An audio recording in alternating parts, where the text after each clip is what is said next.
So I'm ready to start putting hoses on, but then last night I watched a video on cleaning the engine compartment.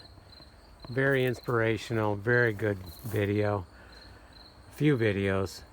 So I decided, you know what, why don't I just step up the game a little bit, do some cleaning, and as I put hoses on, clean them.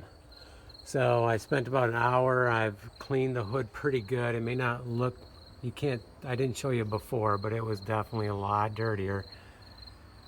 And then I'll hit it with some Armor All, I think. I was gonna get some liquid wax, but I really don't need it otherwise.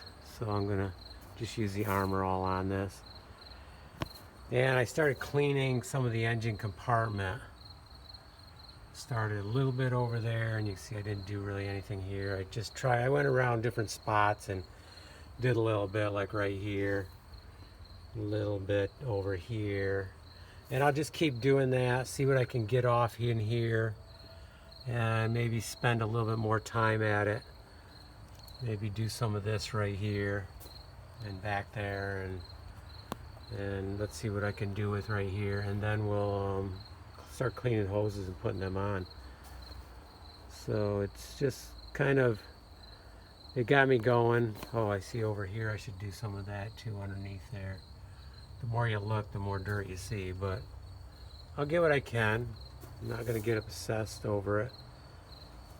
Around here could use some cleaning, but did clean this one, so you can see a difference.